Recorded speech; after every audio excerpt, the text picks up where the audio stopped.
Welcome back dito sa channel natin. Mag-update naman tayo sa ginagawa mga stations ng Metro Manila Subway. Ayan, nandito na tayo sa may Anona Station ng LRT Line 2. Dito lang malapit itatayo ang Metro Manila Subway Anona Station din. Silipin na natin ang latest na progress. Ayan, na-demolish na lahat ng mga building dito. At na-clear na nga yung area na pagtatayuan ng subway station. Mga commercial building, may residential, may hotel na nakatayo dito noon.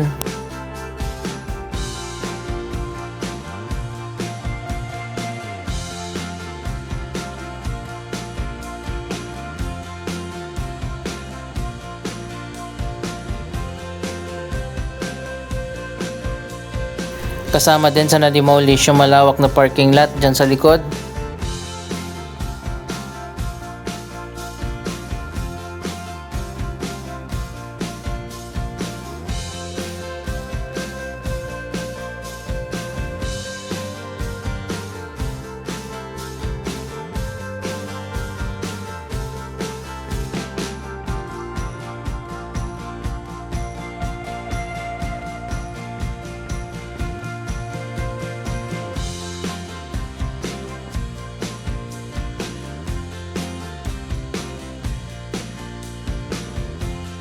Ito ang LRT 2 City Center na connected din dito sa station. Dito sa Anonas ang pinakamalapit na station ng LRT at Metro Manila Subway. Sa Quezon Avenue naman, medyo malapit walking distance from MRT to Metro Manila Subway Quezon Avenue Station.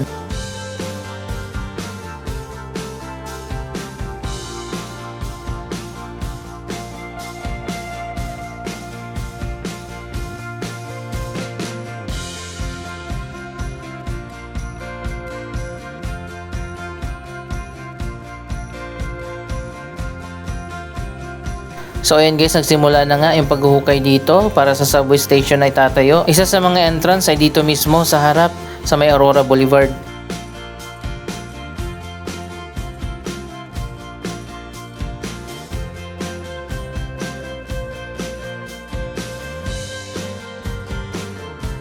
Mapapansin din natin na medyo patagilid yung station dito. Pinagkasya kasi dito sa available na area dahil nga may nakatayo na dito na isang commercial building at meron pang hospital sa kabila.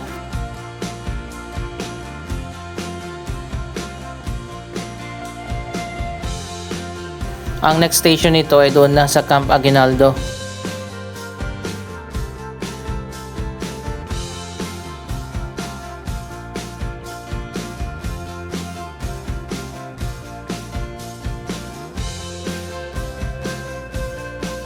Dito naman manggagaling sa may Viluna ang underground subway line. Ito naman ngayon tinatayo na ang East Avenue Station.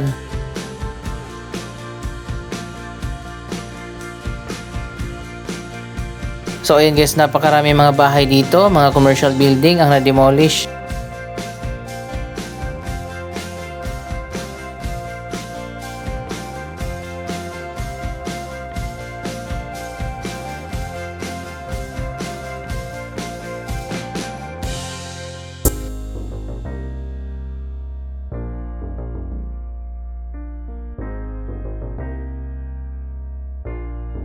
Dapat nga Viluna Station ito medyo malayo pa yung East Avenue.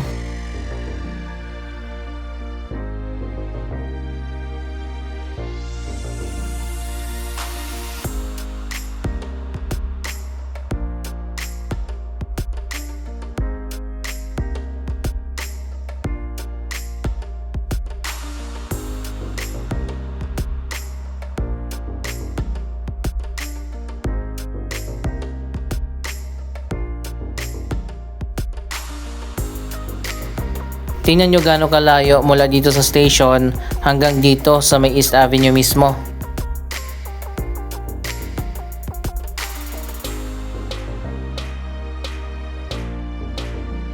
Ayan, medyo malayo din yung lalakarin.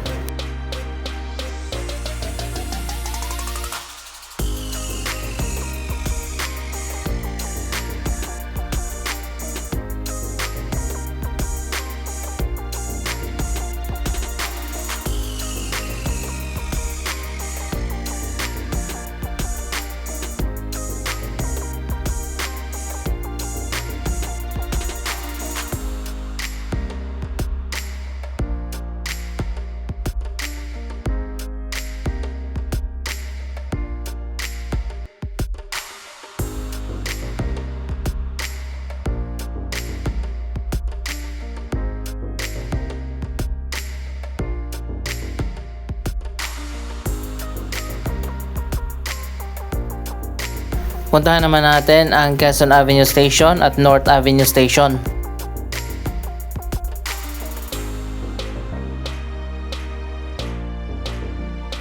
Dito naman sa kanto ng North Avenue at Mindanao Avenue itinatayo ngayon ang isa pang subway station.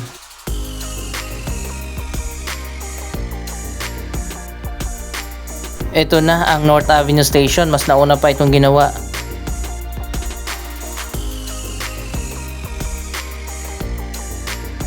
Malawak din yung area na nasakop dito.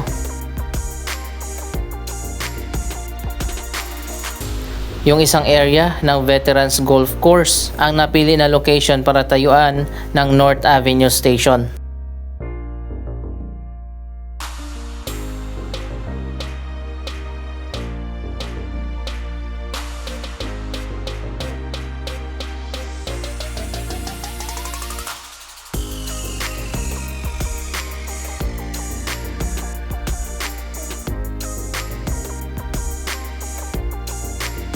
Mula dito sa may North Avenue, maglalakad ang mga commuters papunta dito sa may Trinoma. Ang alam ko magkakaroon ng elevated walkway para hindi na mahirapan ang mga commuters. Mula sa subway station papunta dito sa MRT 7 North Avenue Station din at sa common station kung nasaan ang LRT Line 1 at MRT 3.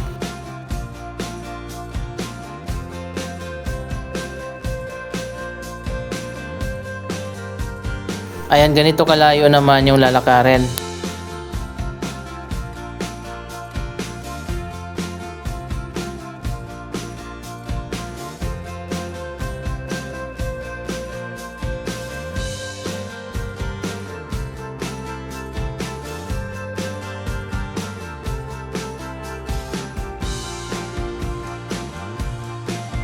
Isa pa palang abangan natin dito sa area ang pagbubukas ng Trinoma Exchange. Meron pang space dito, bakit hindi sinagad?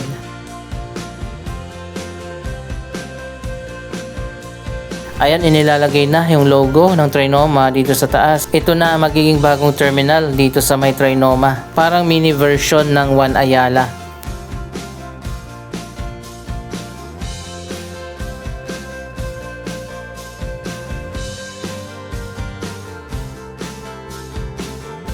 Speaking of Trinoma, malapit na nga matapos ang major renovation.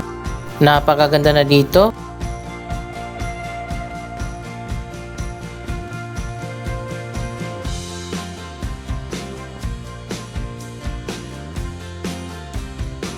Ito naman ang progress ng bagong Tower 4 at Tower 5 dyan sa Vertis North. Ito na ang mas pinaganda na Mindanao Avenue entrance ng Trinoma.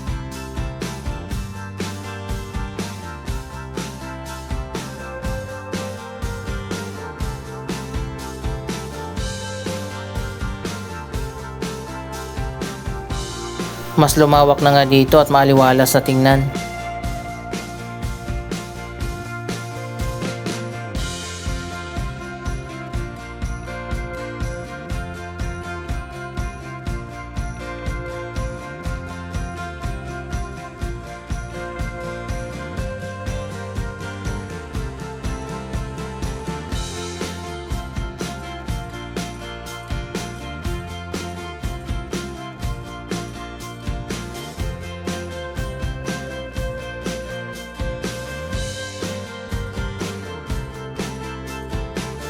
Ang ganda na nga dito sa taas.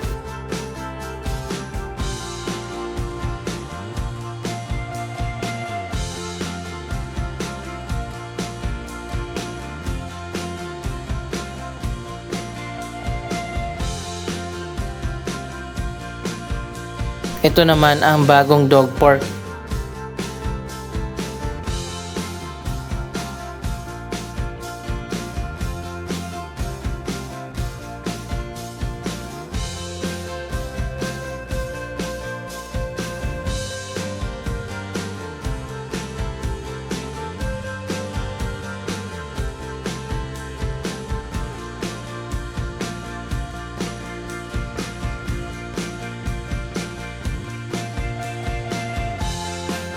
Natapos na nga ang renovation dito sa Sky Garden.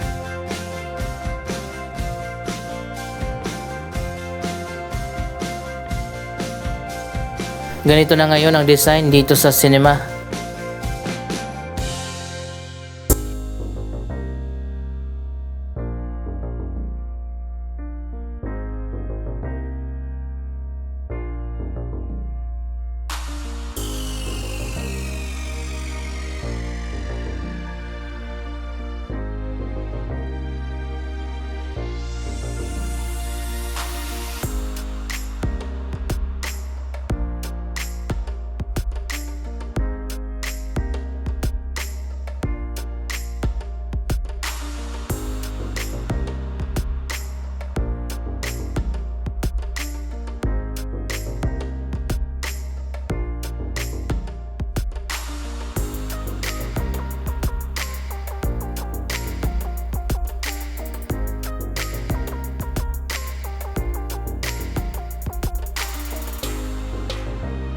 Mas pinalawak, mas pinaganda ang Sky Garden. May bago pang playground area.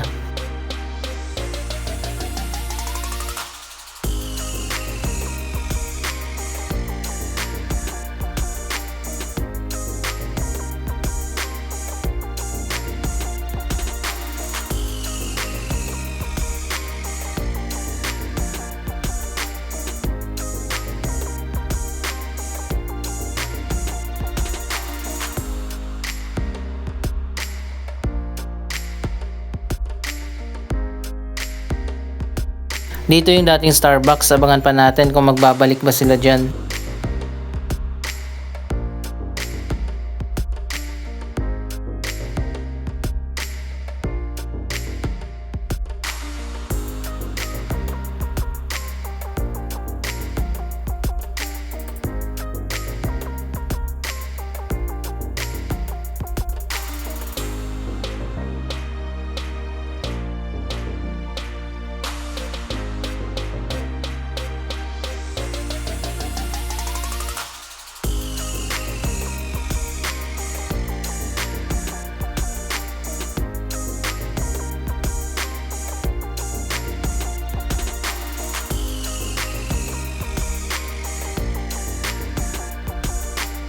May mga greenery pa rin naman pero mas malawak na ngayon ang open space.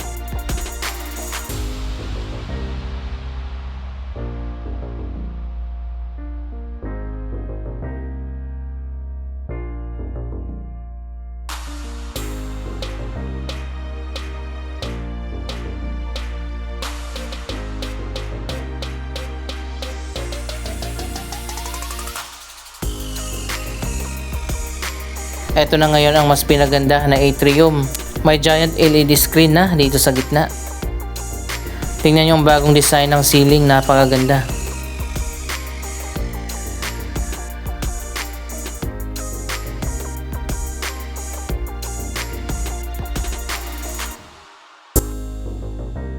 Ganito na madadaanan mo pag galing ka ng MRT. Napakaganda na.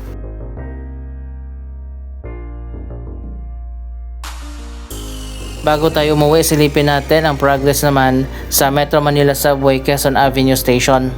Dito lang yan sa may Vertis North sa kanto ng EDSA.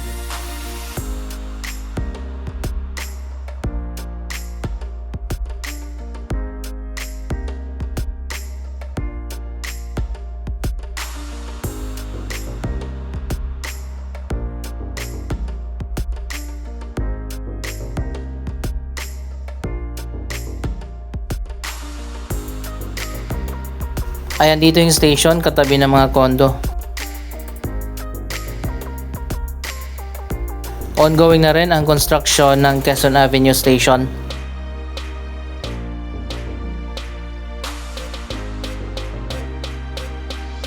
Anong masasabi nyo sa mga proyektong ito? Mag-comment lamang dyan sa baba ng inyong mga reaksyon.